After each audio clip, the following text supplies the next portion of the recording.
안녕하세요. 축구 전문 기자 한준입니다. 어쩌면 안토니오 콘테 감독이 토트넘 허스퍼에 부임한 이후 최대 고비가 아닌가 싶습니다. 물론 지난 2월 달에도 번리와의 경기 패배를 포함해서 사임에 대한 의사를 직접 표명하는 그런 위기들이 있긴 했지만 그 당시에는 사실 콘테 감독이 약간 심리전을 펼치기도 했었고 결국에는 상황을 극복하기 위한 트리거로 활용을 했던 장면이었다면 지금은 실제로 토트넘의 경기력, 지난 여름 이적 시장에 막대한 투자, 그리고 콘테 감독이 고집해왔던 전술적인 부분에 대한 의심이 커지고 있거든요. 콘테 감독의 능력 자체에 대한 의심인데요. 바로 주중에 있었던 맨체스터 유나이티드와의 프리미어리그 12라운드 경기 0대2로 패배했지만 실제로는 5대0 이상의 패배를 당해야 했다는 영국 현지의 반응도 크고 비판도 크고 우려도 크기 때문입니다. 그런 가운데 오는 주말에 치를 뉴캐슬 유나이티드와의 홈 경기는 콘테 감독의 뚝심이 진정한 시험대에 오르는 경기라고 할 수 있는데요. 콘테 감독 이 경기를 앞둔 기자회견에서 3-5-2를 쓰겠다라고 공언을 했는데 흥미로운 것은 맨체스터 유나이티드와의 경기를 앞두고는 3-4-3을 쓸 거라고 공언했다가 실제로는 3-5-2를 쓰는 연막전을 썼던 것입니다. 최근 팀 상황이 어렵고 또 부상 선수도 많기 때문에 콘테 감독은 기자회견을 통해서 상대팀 감독에게 혼란을 주기 위한 심리전과 연막 전술을 쓰고 있는 것으로 보이는데요. 실제로 콘테 감독의 발언과 달리 영국 현지 언론은 이날 경기 토트넘의 예상 선발 명단과 예상 전술을 다르게 내놓고 있습니다. 뉴캐슬과의 경기 사전 회견 내용을 통해서 콘테 감독이 뉴캐슬전 어떻게 운영할지, 손흥민 선수에 대한 활용법에 대한 고민은 어떻게 이어지고 있는지 그 내용 지금부터 분석해드리겠습니다. 2022-2023 시즌 프리미어리그 13라운드 일정이 오는 주말에 펼쳐집니다. 현재까지 영국 여왕 엘리자베스 2세의 서거로 인해 연기된 경기들 때문에 가장 많이 경기를 치른 팀들은 11경기를 소화했는데요. 그 팀 중에 하나가 토트넘이죠. 토트넘이 11경기에서 승점 23점으로 3위고요. 맨체스터 시티가 아스널과의 맞대결 경기가 이제 아스널의 유로파리그 연기된 경기 일정 때문에 이제 또 연기가 됐어요. 그래서 아스널과 맨시티가 나란히 주중 경기 없이 승점 27점, 23점 이렇게 1, 2위에 올라 있고요. 첼시가 4위, 맨유가 5위, 그리고 뉴캐슬이 6위에 올라 있습니다. 주말 일정 살펴보면 리버풀도 상승세죠. 리버풀도 최근 맨시티전 승리, 웨스트햄전 승리 등으로 승점 16점을 얻어 7위에 올라 있는데 10월 22일 토요일 저녁 8시 30분에 노팅엄 포레스트와 원정 경기 치르거든요. 이 경기도 이길 가능성이 크기 때문에 리버풀이 승점 19점까지 이제 올라올 가능성이 매우 크고요. 맨체스터 시티는 브라이튼과 밤 11시에 경기하고 첼시와 맨유의 빅매치가 10월 23일 일요일 새벽 1시 30분에 킥오프합니다. 그렇기 때문에 첼시와 맨유 모두 사실 이 경기 결과에 따라서도 둘 중에 한 팀 정도만 토트넘을 따라올 수 있지 두 팀이 모두 승리할 수 없기 때문에 일단 토트넘이 4위 밑으로 떨어질 위험은 없는 상황인데요. 그렇다고 하더라도 이번 뉴캐슬전 10월 24일 월요일 0시 30분에 열리는 경기는 반드시 이겨야 최근의 흐름이라든지 초반의 성적을 유지할 수가 있습니다. 아스널은 사우샘프턴과 원정 경기 치르는데 최근의 경기력을 살펴보면 아스널이 충분히 승점을 가져올 수 있는 경기라고 볼 수 있겠습니다. 콘테 감독의 기자회견, 먼저 첫 번째 질문은 늘 그렇듯이 선수단의 부상자 상황이죠. 새로운 소식 없나요? 누가 돌아오는 선수가 있는지 혹은 또 누가 사이로 다쳤는지 질문이 있었는데요. 콘테 감독, 새로운 소식이 없습니다 라면서 이번 주말 복귀를 기대했던 대안 쿨루세프스키 선수가 뛸 수 없다라고 확실하게 얘기를 했습니다. 우리는 그를 다시 보기 위해 조금 더 기다려야 할 것 같네요 라고 했고요. 히샬리성도 마찬가지라며 이번 경기도 두 선수가 모두 없이 치러야 한다고 했어요. 다만 오른쪽 윙백인 에메르송 로얄이 아스널전 퇴장 징계를 마치고 새 경기를 뛰지 못한 상황을 이제 보내고 이제 돌아오게 됐는데 현지 시간으로 일요일에 경기가 열리잖아요. 그래서 토요일에 하루도 훈련을 하고 그 경기에서의 몸 상태를 보고 출전 선수 누가 나올지 선발 선수를 결정하겠다 얘기했습니다. 그때 평가하겠다라는 얘기를 했는데 최근에 선발로 나와서 좋은 경기력을 보였던 도허티 그리고 징계에서 돌아온 에메르송 로얄 이 두 명 중에 선발 선수 찾겠다고 한 것입니다.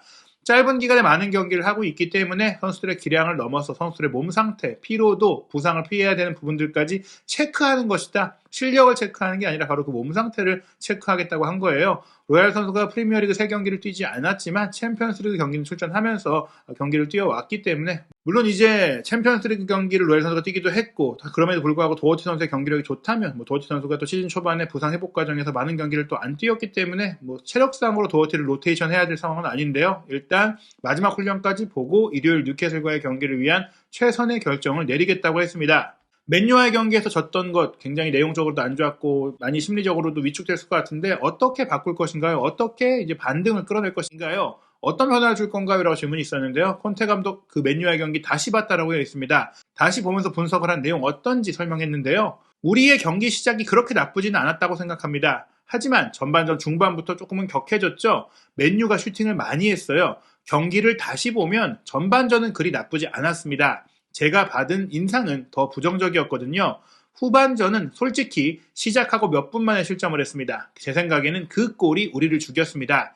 또 우리는 그때 적절한 반응을 해야 했어요. 1대0이 되면 좋은 결과를 얻기 위한 방법을 찾아야 하고 골을 넣어야 하죠.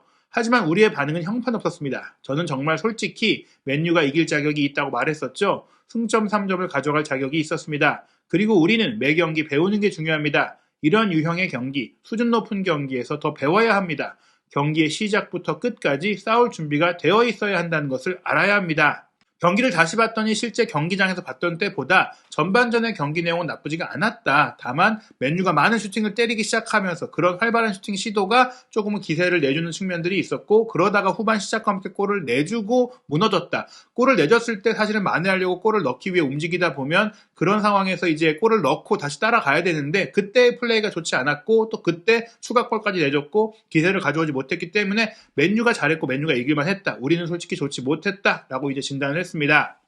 그러면서도 이제 그 경기에서 배울 필요가 있다라고 얘기를 했는데요. 맨유와의 경기에서 조금 뼈 아팠던 것이 한 경기 최다 슈팅 허용, 무려 28개의 슈팅을 허용했던 것이죠. 전반전에만 19개의 슈팅이 나왔던 경기니까 굉장히 토트넘이 이제 밀리는 경기를 했다고 볼 수 있겠는데, 실제로 이제 콘테 감독이 감독 경력을 시작하고 나서 지난 모든 팀들을 통틀어 봐서도 이렇게 28개나 슈팅을 허용한 적이 없었기 때문에 그 점이 걱정되느냐, 이 경기뿐만 아니라 토트넘이 올 시즌에 꽤 상대팀에게 많은 슈팅을 내주고 있는 상황인데 그런 부분들을 어떻게 생각하느냐 질문이 나왔습니다.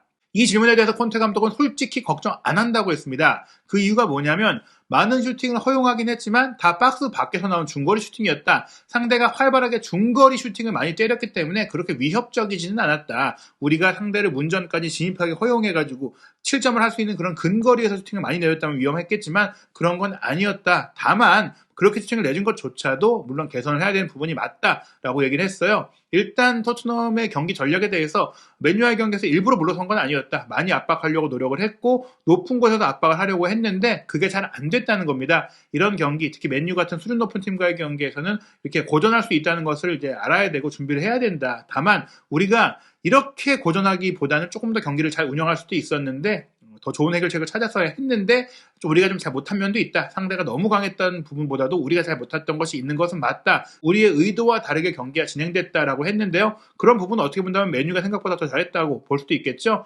어찌됐거나 그런 부분들을 세세하게 짚어서 다시 아픈 부분을 좀 꺼내기보다는 콘테 감독이 이미 지나간 일이다라면서 현재만 생각한다. 뉴캐슬과 일요일에 또 다른 어려운 경기가 있다라면서 좀 말을 돌렸어요. 지난 경기 보고 분석한 건 맞는데 맨유와의 경기 솔직히 우리가 못했으니까 그 얘기 더 하고 싶진 않다. 뭐 이런 겁니다. 그렇다면 뉴캐슬과의 경기에서 어떤 경기력을 보고 싶은가요? 이런 질문을 했는데요. 이 얘기가 어떻게 보자면 선수들의 이제 부족한 부분들을 좀 찝어내는 것 같은 느낌이 있었던 것 같아요. 그러다 보니까 콘테 감독이 맨유와의 경기 너무나 아쉽고 맨유가 더 잘하긴 했는데 그게 우리 선수들이 집중을 못했다거나 정신력이 부족했다거나 열심히 안 했던 것은 아니다. 팀에 헌신을 하긴 했다. 다만 경기가 안 풀렸을 뿐이다. 이런 얘기를 하면서 내가 원하는 건 사실 언제나 그렇지 선수들이 최선을 다하는 것인데 맨유와의 경기에서도 선수들은 굉장히 높은 수준의 헌신을 보여줬다. 경기를 맨유가 더 잘했던 것이다. 헌신의 측면에서는 경기력을 떠나서 몰입한 부분이라든지 모든 것을 쏟는 부분에 있어서는 몇 년 전처럼만 선수들이 해주면 된다. 그때도 열심히 했다. 다만 이제 우리가 어려운 경기를 했던 것은 열심히 안 해서가 아니라 다른 이유이기 때문에 그 다른 부분들을 채우겠다. 이런 얘기를 했습니다. 즉 전술적인 부분, 뭐 플레이적인 부분, 뭐 이제 실수적인 부분 이런 부분들을 얘기하는 것인데 일단은 이런 부분들이 안 풀린 이유 중에 하나가 짧은 기간 동안 계속 주중 주말 경기를 치르다 보니까 선수들의 체력이 떨어지고 또 그런 부분들 속에서 로테이션이 필요하고 다양한 교체 카드가 필요한데 쿠루세스키와 히샬성이 부상을 당한 상황까지도 영향을 주고 있잖아요. 그런 가운데 이제 맨유도 유로파 리그를 치르는 팀이긴 한데 뉴캐슬 같은 경우에는 유럽 대항전을 치르지 않고 리그 일정만 치르다 보니까 토트넘보다는 훨씬 더 일정이 여유롭잖아요. 일단은 토트넘의 입장에서는 우리는 피로를 느끼기 시작했고 부상 선수도 나오고 있기 때문에 유럽 대항전에 나서는 지금 우리 같은 팀들이 분명히 전보다는 더 어려운 상황이다.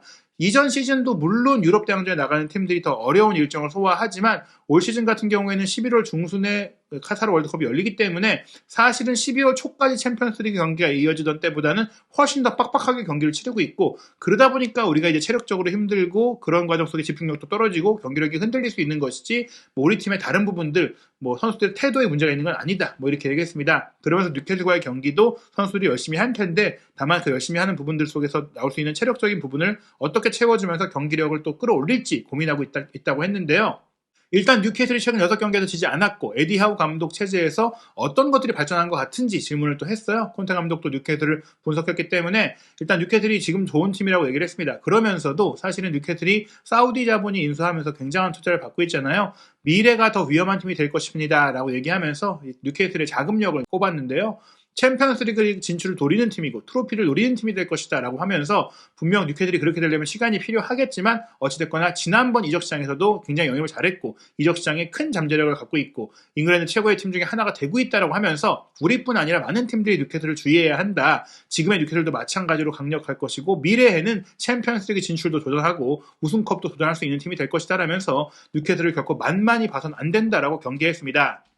한편 서두에 말씀드린 그 선수단의 문제에 대해서, 일단 에메르송이 이번 경기 선발로 나올 것인지 아니면 최근 3경기 프리미어리그를 출전한 맷 도어티가 나올 것인지 질문이 있었는데요. 사실 이건 큰 고민이 아니라고 했습니다. 이건 마지막에 고민할 부분이다. 왜냐하면 다른 선수들의 이제 로테이션이 더 급하고 부상 선수가 있는 공격진이 더 고민이기 때문이죠. 사실은 에메르송이냐 도어티냐 이 문제가 나의 유일한 고민이라면 사실 행복할 정도다. 이건 문제도 아니다라고 했어요. 왜냐하면 에메르송이 일단 돌아왔다는 것 자체, 징계를 마쳤다는 것 자체는 선수들이 이제 빡빡한 일정 속에 에너지를 얻을 수 있게 됐다. 에메르송이 빠졌다는 것 자체의 문제는 도어티가 있긴 한데, 도어티가 계속 뛰어야 하는 상황은 어떻게 보면은 부상에서 돌아온 입장에서 빡빡한 일정 속에 쉴 틈이 없어진다. 일단 맷 도어티 같은 경우에는 아일랜드 대표팀에서의 9월달 2경기를 치르고 나서 프리미어리그 3경기까지 뛰었기 때문에 이제 확실히 올라왔다 이렇게 얘기했습니다. 이제는 도어티든 로얄이든 상황에 따라 쓸 수 있다 이런 얘기고요. 여기에 스펜스의 발전도 기대하고 있다면서 조금은 외면받고 있지 않느냐라는 지적들이 있었던 잉글랜드 유망주, 적지 않은 돈을 토트넘이 투자했던 스펜스도 내가 중요한 선수로 생각하고 있다, 기회 줄 것이다 이렇게 얘기했습니다. 어찌됐거나 일요일 경기에는 어떤 선수를 오른쪽 윙백으로 선발시킬지는 지켜봐야 한다고 했는데요. 3일 뒤, 그러니까 뉴캐슬과의 경기를 치르고 나서 챔피언스리그 경기가 또 있고, 그 경기를 치르고 3일 뒤에 본머스전이 또 있고, 또 본머스전을 치르고 나서 3일 뒤에 챔피언스리그 경기가 또 있기 때문에 당장 뉴캐슬과의 경기에 누가 뛰느냐가 중요한 게 아니다. 누가 뛰든 잘 뛰는 게 중요하다. 로테이션은 무조건 할 수밖에 없다라는 말로 도어티도 뛰고 로얄도 뛰고 그런 상황이 계속될 것이고, 또 그런 상황이 이어지면서 스펜스도 뛸 수 있는 정도로 발전하기를 기대하고 있다. 이런 얘기를 하면서 오른쪽 윙백은 고민거리가 아니다라고 다시 한번 얘기했습니다. 역시 가장 큰 문제는 데안 쿨루세스키 선수가 부상으로 빠진 상황인데요. 무엇보다 쿨루세스키 선수의 자리를 볼 수 있는 다른 측면 공격수도 있긴 한데, 히샬성도 부상인데다가 플레이메이킹 할 수 있는 선수가 없잖아요. 일단 데안 쿨루세스키 선수는 측면 공격수지만 가운데로 들어와서 스루패스도 찔러 넣을 수 있는 몇 안 되는 토트넘의 2선 공격수인데, 그런 부분에 있어서 좀 아쉬움이 있지 않느냐 질문이 있었어요. 아무래도 이적 시장으로 연결될 수 있는 질문인데, 일단 콘테 감독은 쿨루세스키도 부상이고 히샬성도 부상이고 여기에다가 루카스 모우라도 힘줄 부상에서 굉장히 오랫동안 고생하고 돌아왔기 때문에 몸 상태가 회복은 되고 있으나 아직도 선발 출전할 수 있는 준비가 안 됐다. 그래서 맨유와의 경기도 사모일을 쓸 수밖에 없었던 것이고, 지금 당장 뉴캐슬과의 경기도 그럴 수밖에 없다라고 얘기했는데요. 이렇게 측면 공격수들이 많이 부상으로 일거에 빠진 것들, 특정 포지션에 빠진 선수들이 많은 것은 아주 큰 어려움을 준다고 했습니다. 그저 기도할 수밖에 없다. 그 얘기가 뭐냐면, 남은 공격수들이라도 건강해야 된다. 지금 우리는 해리 케인과 소니가 건강합니다 라면서 웃었어요. 그러니까 케인과 손흥민 선수까지도 부상을 당했다면 정말 크게 문제가 됐을 텐데, 두 선수라도 멀쩡해서 다행이고 두 선수가 계속 건강하게 바란다고 했습니다. 그렇지 않는다면 제가 직접 뛸 준비라도 해야 된다. 물론 콘테 감독이 현역 시절에 중앙 미드필더였기 때문에 공격수 자리를 뛸 필요는 없겠지만 농담 삼아 이렇게 얘기를 할 정도로 케인과 손흥민 선수에 대한 기대감과 의존도가 지금 큰 상황이라고 얘기한 것인데요. 그렇다면 이 두 선수를 잘 활용해야 될 수 있는 전술을 써야 되겠죠. 일단은 지금의 상황에 대해서 콘테 감독은 예상한 부분이라고 했습니다. 챔피언스리그에 참가할 경우 이런 일이 벌어질 수 있다. 프리미어리그와 이제 챔피언스리그를 병행하게 되면 큰 스쿼드가 필요하고, 큰 스쿼드를 위해서 선수를 영입했지만 부상자가 이렇게 많이 생긴다면 어려울 수밖에 없다. 구단도 이해하고 나도 알고 있고, 나도 굳이 이제 영입이 안 된 것도 아닌데 불평하는 것은 옳지 않은 일 같다. 이렇게 얘기했습니다. 때때로는 선수들에게 휴식도 줘야 되고, 혹은 어떤 시점에서는 좀 부상 위험이 있더라도 밀어붙여야 될 때가 있는데, 어찌됐거나 현재 시점은 토트넘이 이런 챔피언스리그와 프리미어리그를 병행하는 법을 이해하는 과정이다. 경험을 쌓고 있는 중이다. 그렇게 얘기하면서 일단은 챔피언스리그에 뛰게 되는 것이 지난 시즌의 목표였고 그런 분투를 했고 이뤄냈고 그리고 지금 나오고 있어서 행복하다. 빡빡한 일정이지만 행복하다고 하면서 다만 참가 자체에 의의를 두는 게 아니라 뭔가를 남겨야 한다라는 말로 최선을 다해서 결과를 내겠다고 얘기했습니다. 히샬리송 선수와 루카스 모우라 선수가 오른쪽 측면 공격수를 볼 수는 있지만 쿠루세스키랑 스타일이 다르죠. 모우라는 돌파를 잘하고 히샬리송도 우당탕탕 이제 밀고 들어가는 저돌적인 플레이인데 쿠루세스키는 조금은 공을 멈출 수도 있고 스루패스도 넣을 수 있고 이제 플레이메이킹을 할 수가 있는 선수잖아요. 그렇다면 쿠루세스키가 이렇게 부상을 당하니까 생겼던 문제들을 해결하기 위해서 1월 이적 시장에 쿠루세스키 유형의 대안을 영입할 것이냐 이런 질문이 나왔는데요. 콘테 감독은 즉답을 피했어요. 가능성 있다는 얘기죠. 일단 지금의 힘든 시기를 잘 마치는 게 중요하다. 중요한 부상 선수들이 있는데 일단은 최선을 다해서 좋은 방식으로 이겨내겠다. 그리고 나서 지켜보겠다고 했어요. 콘테 감독이 11월 마지막 경기 전까지는 쿠루세스키가 돌아올 것이니 쿠루세스키가 돌아온다면 굳이 1월 달에 쿠루세스키 같은 선수, 그 선수의 대체자를 영입할 필요는 없지 않겠느냐라고 의미의 말을 했지만 뭔가를 해야 할 수도 있고 이대로 갈 수도 있다는 말을 통해서 사실은 그런 부분에 있어서 조금은 영입도 알아볼 가능성은 있다라고 보는 것 같은데요. 일단은 지금 최선을 다하는 것에만 집중하고 있다. 이 기간이 사실 그렇게 집중하지 않으면 어려울 정도로 좀 빡빡하고 힘들기 때문에 일단 이적 시장보다는 월드컵 기간에 고민을 하면 되니까 경기 자체만 집중하고 있다고 했는데요. 이번 뉴캐슬과 경기가 홈에서 열리잖아요. 홈팬들에게 우리를 비판하고 우리를 좀 이제 나무라기보다는 우리를 가까이에서 지지해 주길 바란다라고 얘기하면서 우리를 밀어달라. 뉴캐슬과 경기 정말 어려울 거니까 많은 응원 좀 해달라. 뭐 이렇게 당부를 했습니다. 쿠루세스키 선수의 몸 상태에 대한 질문들이 이어졌는데요. 월드컵 기간 전까지 복귀하지 못할 게 걱정이 되시는 상황인가요? 이렇게 얘기를 했어요. 맞다라고 했는데요. 그 이유가 뭐냐면 원래는 회복이 잘 되고 있었는데 갑자기 상황이 악화됐다. 즉 지난 주말 에버튼과의 경기 뛸 수도 있다라고도 생각이 됐는데 경기 하루 전 훈련에서 다쳤잖아요. 이런 일들이 벌어지면 재활을 다시 시작해야 된다. 결국에는 시간이 더 걸리게 됐다는 것입니다. 부상 상황에 대해서 이런 짧은 기간 안에 빨리 문제를 해결해야 되는데 빨리 해결해야지 승점을 얻을 수가 있다라는 말로 좀 지켜보겠다고 했고 일단은 기자회견 마치고 걸어갈 때 기자들이 또 물어봤나 봐요. 그때 콘테 감독이 그래도 11월 마지막 경기 전까지 그래도 월드컵이 열리기 전 그 휴식기 전까지는 뛸 수 있지 않을까라고 생각한다라고 얘기를 했는데 이거는 사실 뭐 콘테 감독이 어떻게 얘기한다는 게 중요한 게 아니라 쿠루세스키 선수의 몸 상태가 실제로 어떻게 회복되는지가 더 중요할 것 같습니다.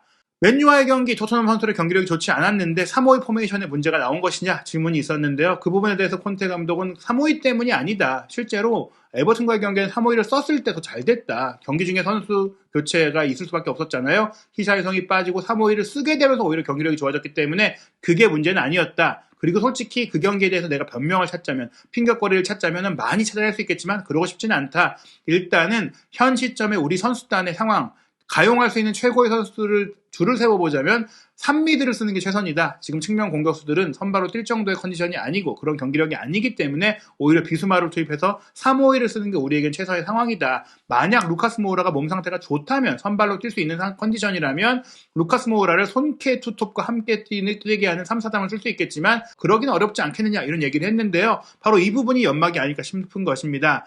왜냐하면 맨유와의 경기는 뭐 루카스 모우라도 있고 페리시도 끌어올릴 수 있다라고 하면서 3-4-3을 쓸 수 있다라고 강하게 암시를 주더니 3-5-1을 썼거든요. 그런데 이번 기자회견에서는 루카스 모우라가 생각보다 좋지 않고 페리시를 올릴 수 있다는 언급 자체를 하지 않았어요. 그러면서 3-5-2밖에 쓸 수가 없다고 한 것은 어떻게 보면 뉴캐슬 쪽에 좀 역정보를 준 게 아니냐 싶습니다. 그래서인지 인터넷 매체인 스포츠몰은 토트넘의 뉴캐슬전 예상 선발 명단을 공개하면서 3-4-3 포메이션을 내놓았는데요. 손케페 트리오입니다. 손흥민, 케인, 페리시가 3톱으로 나서고 세세뇽 왼쪽 윙백, 로얄 오른쪽 윙백, 호이비에르와 벤탄쿠르가 2명의 미드필드로 나서고 로메로 다이어 랑글레가 3백을 이룬다는 것인데요. 요 선발 포진으로 토트넘이 2-1로 승리할 것이다라는 전망까지 하고 있습니다. 이렇게 나설 경우 구조가 어떻게 되냐면요. 손흥민 선수가 왼쪽 공격수, 페리시가 오른쪽 공격수, 케인이 중앙 공격수인데 케인 선수가 전방에서 페리시의 크로스를 받기 위해서 조금은 9번형에 가깝게 움직이고 손흥민 선수가 2선으로 조금 내려와 줄 수도 있고 또 세세뇽과 측면에서 호흡을 맞추지 않을까 싶어요. 세세뇽, 페리시를 함께 왼쪽에 둘 수도 있겠지만 기본적으로 세세뇽과 손흥민 선수의 호흡이 좋기 때문에 종종 간헐적으로 손흥민, 페리시가 사이드 체인지를 할 수도 있겠지만 기본적으로는 이렇게 움직이면서 페리시가 오른쪽에 배치되고 또 로얄 선수가 측면에서 수비를 조금 더 해줄 수 있는 역할들이 있다 보니까 벤탄쿠르가 올라와서 페리시와 함께 호흡을 맞출 가능성도 있거든요. 이렇게 움직인다면 아마도 토트넘이 그나마 현재 가진 가용 자원 중에